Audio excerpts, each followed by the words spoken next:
السلام علیکم ورحمۃ اللہ وبرکاتہ۔ بسم اللہ الرحمن الرحیم۔ الحمد للہ والصلاة والسلام علی رسول اللہ وعلی آلہ واصحابہ اجمعین۔ جنت کا بیان، پارٹ نمبر 14 یعنی 14۔ محترم سامعین کرام، کل اور پرسوں کے درس میں آپ نے سنا کہ وہ کون سے اعمال ہیں جس کو کر یا کرنے کے بعد یا کرنے کی وجہ سے انسان جنت میں داخل ہو سکتا ہے، اور اسی طرح کس طرح کے انسان ہیں، عورت ہو یا مرد، جو جنت میں داخل ہوں گے۔ لیکن آج کے درس میں ہم یہ جانیں گے کہ وہ کون سے اعمال ہیں جس کی وجہ سے انسان جنت میں داخل نہیں ہوگا، کس طرح کے لوگ ہیں یا کس طرح کے اعمال ہیں جس کی وجہ سے انسان جنت میں جانے سے رک جائے گا یا روک دیا جائے گا۔ نمبر 1، جھوٹی قسم کھا کر دوسروں کا حق مارنے والا انسان جنت میں داخل نہیں ہوگا۔ سبحان اللہ، یاد رکھیں۔ دیکھیے، اگر یہ یا اور بھی بہت ساری باتیں آئیں گی جب کہا جائے کہ جنت میں داخل نہیں ہوگا، تو اس کا مطلب یہ ہوتا ہے کہ وہ شروعات میں اسٹارٹ میں جنت میں داخل نہیں ہوگا۔ اگر وہ مسلمان ہے تو وہ مشرک، اگر کافر نہیں ہے تو، کیونکہ کافر اور مشرک کبھی بھی جنت میں داخل نہیں ہو سکتا، کبھی بھی نہیں، ہمیشہ ہمیں جہنم میں جلے گا۔ لیکن ایک مسلمان ہے، موحد ہے، توحید پر ہے، اس نے شرک اکبر کا ارتکاب نہیں کیا، تو وہ کسی گناہ کی وجہ سے اگر جہنم میں جائے گا تو سزا کاٹ کر کے ایک نہ ایک دن جنت میں ضرور جائے گا۔ یاد رکھیے، کوئی بھی مسلمان، عورت ہو یا مرد، کوئی بھی گناہ کیا ہو، اپنے گناہ کی سزا کاٹ کر کے ایک نہ ایک دن آخر میں، لاسٹ میں، وہ جنت میں ضرور جائے گا، اگر اس نے شرک اکبر نہیں کیا ہے تو۔ اب اس کا مطلب یہ نہیں کہ مسلمان گناہ کر لیں کہ چلو جنت میں فی الحال نہیں جائیں گے، یعنی شروعات میں نہیں جائیں گے ڈائریکٹ، بعد میں تو جائیں گے، کیونکہ اب جہنم کے عذاب کو برداشت کیسے کریں گے، یہ ایک بڑا مسئلہ ہے۔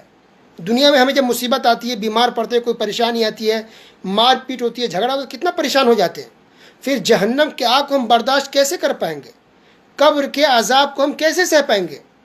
اس لیے ہر حال میں مسلمان کی کوشش ہونی چاہیے کوئی ایسا کام نہ کرے جس کے سے ہم جنت سے دور کر دیے جائیں یا قبر کا عذاب ہو۔ ٹھیک ہے، یہ بات یاد رکھیں۔ تو اب وہ شخص، عورت ہو یا مرد، جھوٹی قسم کھا کر دوسروں کا حق مارتا ہے تو ایسا مسلمان بھی جنت میں داخل نہیں ہوگا، یعنی شروعات میں داخل نہیں ہوگا، عذاب اس کو دیا جائے گا۔ ٹھیک ہے، یہ صحیح مسلم کی روایت ہے، ابو امامہ رضی اللہ تعالیٰ عنہ سے مروی ہے کہ نبی کریم صلی اللہ علیہ وسلم نے ارشاد فرمایا کہ جس شخص نے جھوٹی قسم کھا کر کسی مسلمان کا حق مار لیا، اللہ نے اس کے لیے جہنم واجب کر دی اور جنت حرام کر دی ہے۔ ایک آدمی نے عرض کیا، یا رسول اللہ، خواہ وہ معمولی سی چیز ہو؟ آپ نے فرمایا، ہاں، پیلو کی ایک ٹہنی کیوں نہ ہو۔ پیلو یعنی جس سے مسواک بنایا جاتا ہے، یعنی ایک معمولی لکڑی کے برابر بھی کسی نے کسی کا حق مار لیا تو اس کی وجہ سے بھی انسان جنت سے دور کر دیا جائے گا۔ کتنی بڑی بات ہے۔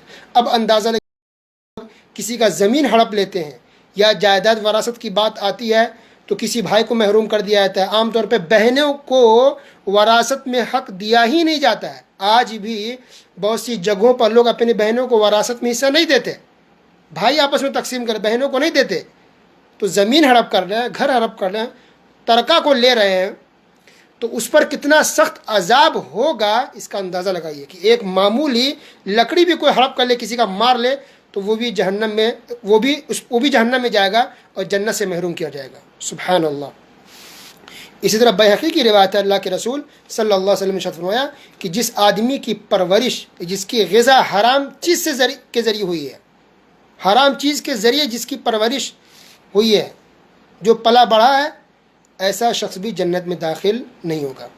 اسی طرح والدین کا نافرمان، دیوس کسے کہتے ہیں؟ دیوس ایسا مرد جو اپنے گھر میں خواتین کو بے پردگی یا بے حیائی یا غلط کام کرتے دیکھے یا سنے اور اس پہ نہ ٹوکے نہ روکے، اس کو کہتے ہیں دیوس، دال یا واو سا، دیوس۔ تو دیوس آدمی بھی جنت میں داخل نہیں ہوگا۔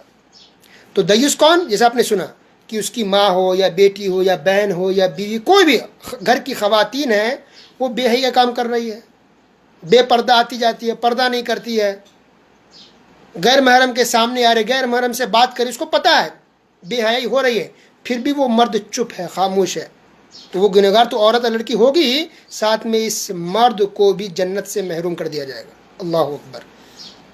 اسی طرح وہ عورت بھی جنت میں نہیں آئے گی جو عورت مرد کی مشابہت اختیار کرتی ہے، یعنی بال کا اسٹائل یا کپڑا پہننے کا اسٹائل مردوں کی مشابہت کرتی ہے، مردوں جیسا بننے کی کوشش کر رہی ہے۔ یہ مستدرک حاکم کی روایت ہے۔ اسی طرح رشتہ داری کو توڑنے والا بھی جنت میں نہیں جائے گا، رشتہ داری کو توڑنے والا۔ اللہ اکبر۔ بھائی ہے بات چیت بند ہے، بہن ہے بات نہیں کر رہے ہیں، خالہ سے دور ہیں، پھوپھی سے دور ہیں، کچھ لوگ تو ماں باپ سے بھی ناراض رہتے ہیں۔ استغفر اللہ۔ آپ کو کیا حق ہے؟ آپ کی اوقات کیا ہے؟ آپ ماں باپ سے ناراض رہیں، ماں نے ایسا کیا، باپ نے ایسا کیا، تو آپ کون سا اچھا کام کر رہے ہیں دور رہ کر کے، ناراضگی دکھا کر کے؟ اللہ اکبر۔ رشتہ داری کو توڑنے والا انسان بھی جنت میں داخل نہیں ہوگا۔ رشتہ داری کو نبھائیے، رشتہ بنا کے رکھے۔ اچھا، رشتہ داری کو جوڑنا کیا مطلب ہوتا ہے؟ لوگ کہتے ہیں کہ نہیں ہماری غلطی نہیں، اس نے ایسا کیا ہے، خالہ نے ہمیں تکلیف دی ہے، پھوپھی نے ہمیں تکلیف دی ہے، بھائی نے ہمیں دھوکہ دیا ہے، بہن نے ہمیں تکلیف دی، اس لیے ہم ناراض ہیں۔ ہم کوئی نیچے ہیں کیا؟ ہم چھوٹے ہیں کیا؟ ہم غریب ہیں کیا؟ ہم اس کے محتاج ہیں؟ رزق اللہ دے رہا ہے، ہم اس سے بات نہیں کریں، کوئی مشکل نہیں۔ دیکھیے بات ایسی نہیں ہے۔ رشتہ داری جوڑنے کا اسلام نے حکم دیا ہے۔ اور جوڑا کس کو جاتا ہے؟ اس چیز کو جو ٹوٹ جائے یا ٹوٹ رہی ہو۔ ایک لکڑی ٹوٹ گئی تبھی تو آپ اس کو جوڑیں گے، تو جو لکڑی ٹوٹی ہی نہیں ہے اس کو جوڑنے کا کیا مطلب ہوگا؟ تو یہاں اسلام نے کہا رشتہ داری کو جوڑو، اس کا مطلب ہے کہ ٹوٹے گا رشتہ، انبن ہوگی، نوک جھوک ہوں گے، تکلیف پریشانی ہوگی، کسی نہ کسی چیز کو لے کے انسان ہے، معاملات ہے، تو ٹوٹ رہا جوڑیے۔ آپ کو وہ تکلیف دے رہے، بہنیں تکلیف دے رہے، بھائی تکلیف دے رہا، ماموں تکلیف دے رہا، اب اس کو جوڑیے۔ وہ گناہ کیا اس کی سزا اللہ دے گا، دنیا میں ہو آخرت میں کہیں بھی ہو، اگر آپ نے معاف نہیں کیا تو۔ لیکن آپ کو رشتہ داری جوڑنا ہے، جوڑنے کا کام کرنا ہے۔ ٹوٹ رہا جوڑیے، جتنا الگ ہو رہا آپ قریب ہوئیے، اس سے آپ چھوٹے نہیں ہوں گے بلکہ اللہ آپ کے مقام کو اونچا اور بلند کرے گا۔ اسی طرح اپنی رعایا کو دھوکہ دینے والا حاکم، سربراہ، بادشاہ بھی جنت میں داخل نہیں ہوگا۔ اپنے فائدے کے لیے، پیسے کے لیے، کرسی کے لیے کوئی رہنما، کوئی لیڈر اپنی رعایا کو، اپنی قوم کو، پبلک کو دھوکہ دے رہی ہے تو ایسا لیڈر بھی جنت میں داخل نہیں ہوگا۔ اسی طرح احسان جتلانے والا بھی جنت میں داخل نہیں ہوگا۔ احسان جتلانا کس کو کہتے ہیں؟ یعنی آپ نے کسی کو پیسے دیے، ہیلپ کر دیے، قرض دے دیے، تو یہ احسان جتلانے والی بیماری بھی ہمارے سماج میں بہت ہے۔ ہم نے کسی کو قرض کیا دے دیا، کل ہو کے جھگڑا اگر ہوتا ہے فوراً ہم نے تم کو قرض دیا، ہم نے تمہاری مدد کی، تم پریشان تھے، تمہارا کوئی کام نہیں آ رہا تھا، ہم کام آئے، آج دیکھو تم ایسا کر رہے ہیں، یہ غلط بات۔ اسی کو کہتے ہیں احسان جتلانا۔ احسان جتلانا یعنی آپ احسان کریں، قرض دے کر کے ہو یا صدقہ دے کر کے ہو، جان سے ہو، مال سے ہو، مشورے سے ہو، کسی بھی طرح سے آپ نے ہیلپ کی، مدد کی، اور کبھی آپ اس کو جتا دیں، یعنی بیان کر دیں کہ ہم نے تمہارے ساتھ ایسا کیا تھا، ہم نے تمہارے ساتھ ایسا کیا، اس کو کہتے ہیں احسان جتلانا۔ اس سے آپ کو ثواب نہیں ملے گا۔ آپ نے اگر کسی کو 1,00,000 روپے بھی دیے، کسی غریب کو، کسی بچی کی آپ نے شادی کرا دی، کسی کے ہیلپ کر دی، مدد کری، آپ نے اگر احسان جتلا دیا جھگڑے پر یا کسی موقع پر، تو برباد سب، تو عمل تو برباد ہوں گے ہی، اور اسی طرح یہ چیز آپ کو جنت سے روک بھی دے گی۔ سبحان اللہ۔ بد زبان اور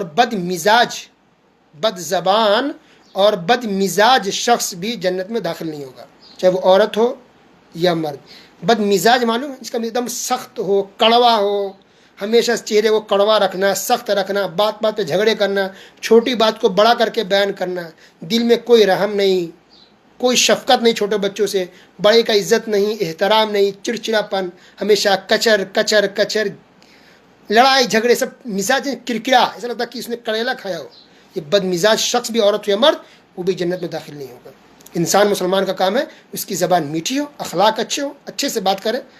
بد مزاجی اور بد زبانی کی اسلام میں کوئی گنجائش نہیں ہے۔ اسے تکبر اور گھمنڈ کرنے والا، گھمنڈ کسی بھی چیز کا ہو، خوبصورتی کا ہو، پیسے کا ہو، دولت کا ہو، شہرت کا ہو، طاقت کا ہو، حسب و نسب کا ہو، گھمنڈ اور تکبر کرنے والا شخص بھی جنت میں داخل نہیں ہوگا۔ چغل خور انسان بھی جنت میں داخل نہیں ہوگا۔ چغل خور کیا ہے؟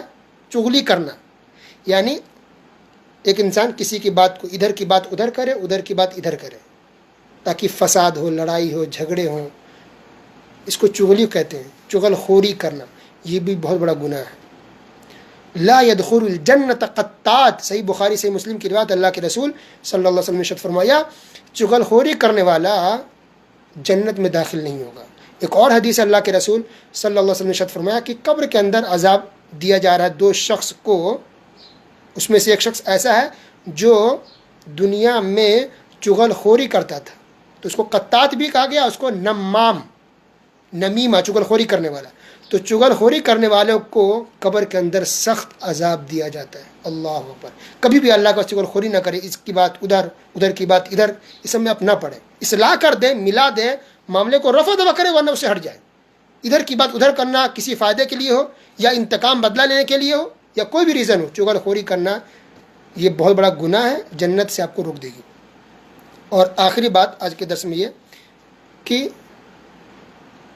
کوئی عورت بلا وجہ اپنے شوہر سے طلاق کا مطالبہ کرے، طلاق مانگے، تو اس پر جنت کی خوشبو حرام ہے. سنن ترمذی ابن ماجہ کی روایت ہے، اللہ کے رسول صلی اللہ علیہ وسلم نے فرمایا کہ وہ عورت جو اپنے شوہر سے بلا وجہ، بلا ریزن کے طلاق کا ڈیمانڈ کر دے تو اس پر جنت کی خوشبو بھی حرام ہے. سبحان اللہ. آج بہت سی عورتوں اور لڑکیوں کے بارے میں سننے میں آتا ہے کہ وہ طلاق کا ڈیمانڈ کرے، وہ طلاق مانگ رہی ہے، وہ خلا مانگ رہی ہے. یہ بہت عام ہو گیا ہے، بہت افسوس کی بات ہے آج کے دور میں اتنا طلاق. اللہ اکبر. اچھا، یہ بھی بہت افسوس کی بات کہی جا رہی ہے کہ عام طور پہ وہ عورتیں، وہ لڑکیاں خلا لے رہی ہیں جو پڑھی لکھی ہیں، کوالیفائی ہیں، بڑی بڑی ڈگری ان کے پاس ہے، ڈگری ہولڈرز لڑکیاں ہیں. جتنی زیادہ پڑھی لکھی لڑکیاں ہیں اتنے زیادہ وہ خلا اور طلاق کا ڈیمانڈ کر رہی ہیں، چاہے وہ دنیاوی پڑھی ہوں یا اسلامی پڑھی ہوں. کوئی بھی علم، چاہے دنیاوی اسلامی، یہ نہیں سکھاتا علم کسی کو کہ وہ طلاق کا ڈیمانڈ کرے اور تکلیف مصیبتوں میں صبر نہ کرے، کچھ ہوا چھوٹی سی بات تو طلاق کے لیے آ جائے یا خلا کے لیے آ جائے. یہ بہت غلط بات ہے جو آج سماج میں اور سوسائٹی میں بات پھیل رہی ہے کہ جتنی پڑھی لکھی وہ اور زیادہ طلاق کا ڈیمانڈ کرتی ہے، وہ اور زیادہ خلا کا ڈیمانڈ کرتی ہے. اچھا، اب تو واٹس ایپ پہ بہت سے گروپ بھی بنے ہوئے ہیں، الگ سے پرسنل گروپ، خاص گروپ اسی کا بات کے لیے کہ خلا ہو گیا، طلاق ہو گیا، شادی کے لیے.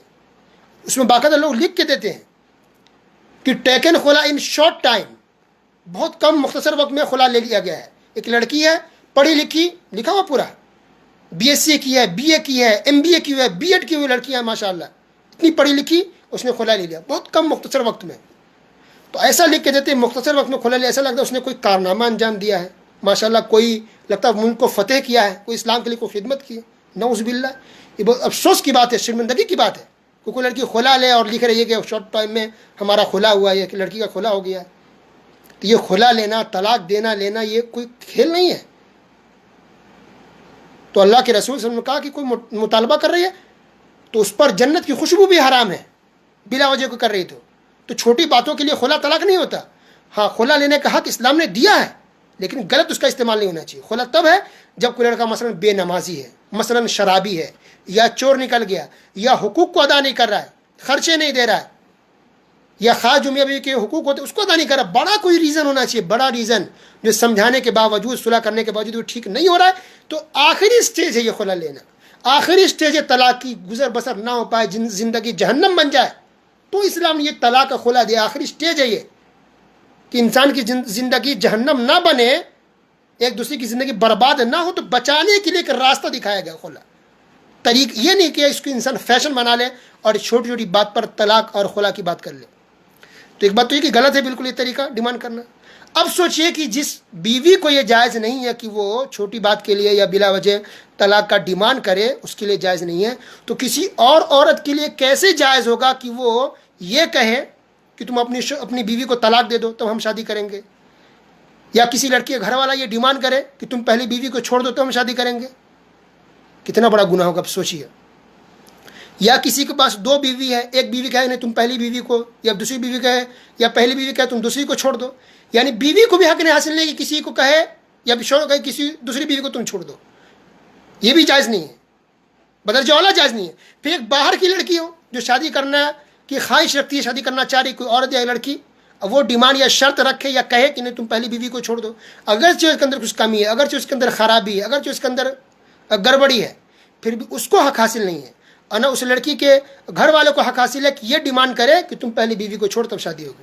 جب اسلام نے جائز قرار دیا کہ انسان دو شادی کر سکتا ہے تو کر سکتا ہے، تو جائز ہے. اس کے لیے کیسے انسان ڈیمانڈ کرتے ہیں تم پہلے طلاق دو تب شادی ہوگی؟ آپ کی مرضی، آپ کرنا کریں، نہ کرنا نہ کریں. اسلام میں کوئی زبردستی نہیں ہے. اچھا، دو شادی کی جو بات ہے وہ سب کے لیے نہیں ہے، دو شرط کے ساتھ، بنیادی شرط. اگر کوئی دو شادی کرنا چاہے تو. نمبر ایک کہ وہ عدل کر سکے, اگر انصاف دو بیوی کے بیچ میں کر سکتا ہے تو یہ شادی کرے. اور نمبر دو کہ اس کے اندر طاقت ہو, استطاعت ہو, نان و نفقہ جسمانی اور نان و نفقہ خرچہ برداشت کر سکتا ہو, خرچہ اٹھا سکتا ہو دو بیوی کا تو ہی کرے, ورنہ ایک کافی ہے اس کے لیے. انصاف ضروری ہے, اگر نا انصافی کرے گا یا کسی ایک پر ظلم کرے گا تو اس کی بہت سخت پکڑ ہوگی, عذاب ہے اس کے لیے, ایسے شوہر کے لیے بھی. ایسے تعجب ہوتا ہے ایسے لوگوں پہ بھی, اگر وہ مشورہ کرے کسی اور سے تو باہر کے لوگ مشورہ دیتے ہیں کہ ٹھیک ہے تم کو کرنا کر لو, مگر اس کو کہو گی تو طلاق دے دے, وہ پہلی بیوی کو چھوڑ دے. تو یہ مشورہ دینے والے کہ اللہ سے نہیں ڈرتے کہ کیسے مشورہ دے رہے کہ وہ پہلی بیوی کو کوئی چھوڑ دے. تو طلاق کا ڈیمانڈ کروانا یا کسی کو مشورہ دینا کہ تم کو پہلی بیوی کو چھوڑ دے, یہ صحیح نہیں ہے. یہ طلاق کیا مشورہ نہیں دیا جاتا کہ تم اس کو چھوڑ دو تب اس سے شادی ہوگی. کرنا ہے انسان کرے, نہیں پسند ہے نہیں کرے, کوئی ضرورت اسلام کے اندر نہیں ہے.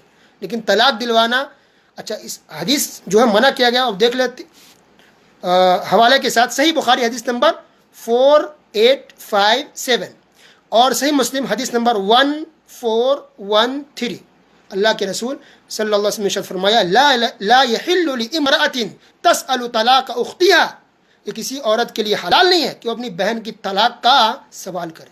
یعنی اپنی بہن کا گیا ایک محبت دکھانے کے لیے کہ آخر بیوی وہ بھی تو ایک بہن ہے, تمہاری بہن کی طرح ہے. یعنی حقیقی بہن یا مراد نہیں ہے, بہن سے مراد یعنی اسلامی بہن, ایمانی رشتے سے اسلامی بہن ہے, آخر وہ بھی تو بہن ہے اسلامی حساب سے. کیسے تم مطالبہ کر, یا کوئی کیسے مطالبہ ڈیمانڈ کر رہا ہے یا کر رہی ہے کوئی کہ اس کو طلاق دے دیا جائے. تو وہ چیز ہے, یہ کچھ ایسی چیزیں تھیں جو انسان خیال رکھے اور بچ کے رہے کہ ایسا نہ اس کے سے کوئی دوسرے اعمال برباد ہو جائے یا انسان جنت پہ جانے سے رک جائے یا اس پر جنت حرام کر دی جائے. انسان کو ہمیشہ بچنی چاہیے کہ ہمارے اعمال محفوظ رہیں اور کوئی رکاوٹ ہمارے اور جنت کے بیچ میں نہ بنے. باقی چیزیں انشاءاللہ کل کے درس میں سنیں گے. وصلی اللہ علی نبینا محمد وعلی آلہ وصحبہ اجمعین. والسلام علیکم ورحمۃ اللہ وبرکاتہ.